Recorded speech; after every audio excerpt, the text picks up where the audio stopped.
What's up, guys? This is the easiest way that I have found just to explain what mania is like. If you're not aware of what mania is, individuals with bipolar, individuals with even ADHD have these mania phases. And a lot of times you'll hear about them, but you're not really familiar what they are. Well, I put this together for you. Hit that like and subscribe button. My name is Eric. I'm not a doctor. I'm not a counselor. I'm diagnosed with ADHD, PTSD, GAD, and MDD. I've self-harmed before, lost a wife and a father to suicide. I'm a recovering cocaine and alcoholic addict. I share all the experiences, tools, and resources that I can to help others understand maybe what they're going through or know that they're not alone or reach out for help. When it comes to mania, mania is one of those things that a lot of people don't understand, especially if you're not diagnosed. If you're not diagnosed with bipolar or ADHD, you may not understand what these are. So what mania is a highly elevated increase in mood, behavior, very, very positive in a sense, that elevates us to a different level. It expends a lot of energy. One of the big differences between ADHD and bipolar is that with ADHD, when we're going through a mania phase, we can feel our energy running out. With bipolar, you don't feel the energy running out. But it is overwhelming, positive. You think you are cured of everything phase that you end up going through. And it's a very high. It's a very high. How about that? You know what, when I am going through a mania phase, I am ultra positive. Nothing can bring me down. It seems I think I can cure cancer. I can conquer the fucking world. I am on the Titanic right now going, this is me, motherfuckers, and I got this shit. I'm extremely motivated, yet I don't actually get a whole lot done.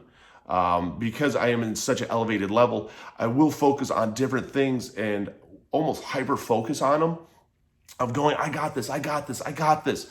And I will take on a project and I will become a perfectionist at it and I will do it to the best of my abilities and it will amaze everyone.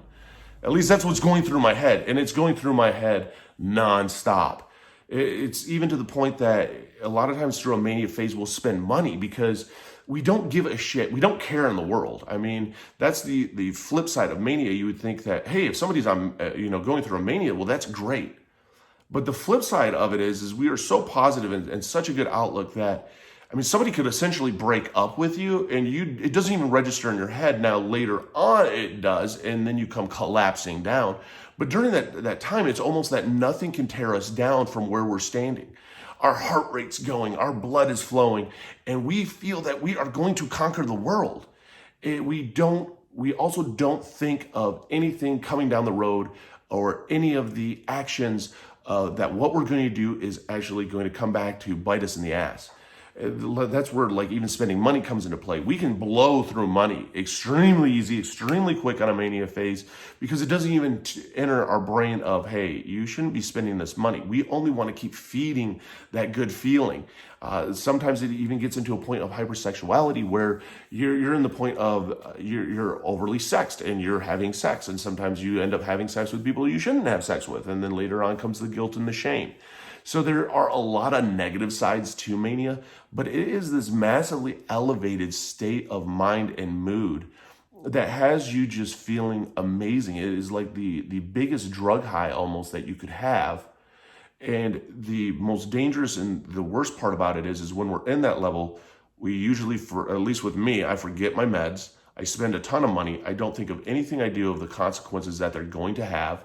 And next thing you know, I have no concerns or cares in the world. And when the mania phase is over, I'm literally picking up the pieces of things that I've destroyed during that mania phase. One of the easiest ways to know if you're in a mania phase is to have somebody that helps keep you accountable and for those little signs showing that, hey, somebody's in a mania phase. I've went through them before where I've like shot 100 YouTube videos in a day. That's an overestimate, but in my brain, that's what I'm doing. I've done all this stuff that was really productive, but not productive because it was what I wanted to do to conquer the world, not what adult Eric needed to do to be an adult and do what adult need to do. It's having that person there that goes, hey, are you doing okay? Where are you at right now mentally? Because we are such at an elevated high that we don't realize we're going through a mania phase. When we're going through a mania phase, it's very hard for us to kind of pick up or even acknowledge that we are, because it's such this great feeling that we don't want it to end. I mean, you'll be running outside barefooted in the snow, just literally thinking that everything is amazing and that everyone is amazing and that you can do anything that you want to. You feel that you've overcome all of your mental illnesses. And it's really that true state of almost injected adrenaline into your system. And again, you don't realize the aftermath of it. Of a lot of times you're hurting people because you've tossed off all of your responsibilities of things that you actually had to focus on and actually had to do to go do what you wanted to do to go conquer the world. And a lot of people's feelings get hurt, money gets spent, people get hurt in different ways than that, even in the sense that, you know what, you're standing up. Friends, you're doing only what you want to do with zero fucks given. And it's kind of like unleashing the beast.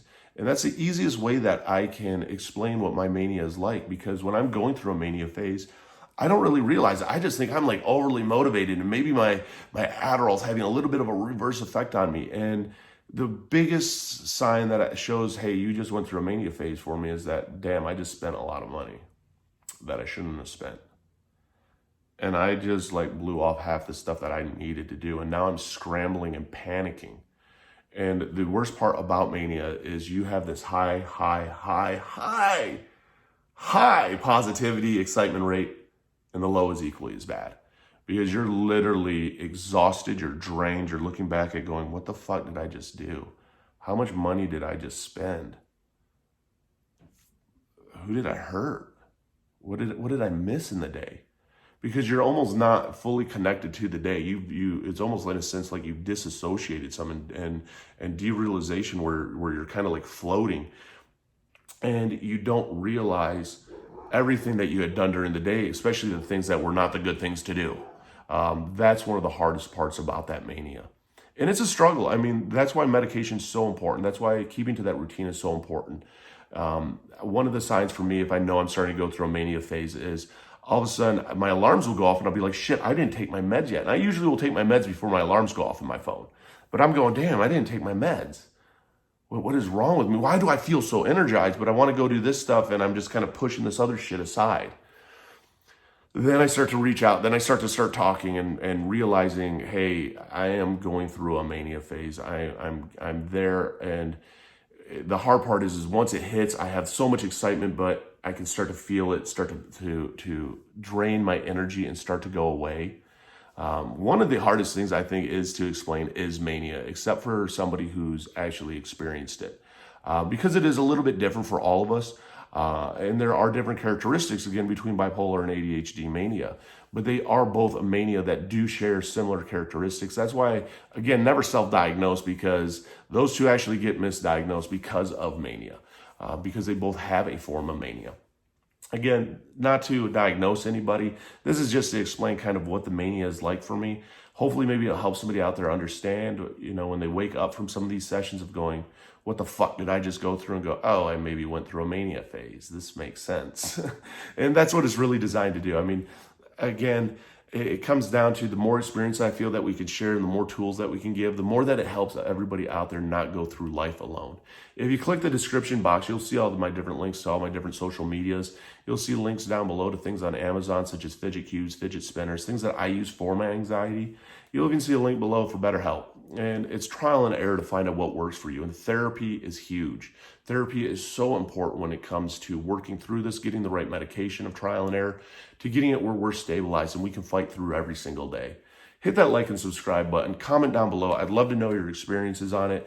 The more that we share, the more that other people don't feel alone, and the more that other people begin to understand even too what it is that they're going through, because it is one of those that you don't realize until the aftermath of what you just experienced. So hit that like and subscribe button. Remember that you're a BAMF. You're a badass motherfucker. You've made it through 100% of your worst days to make it through 2 today. And we got this.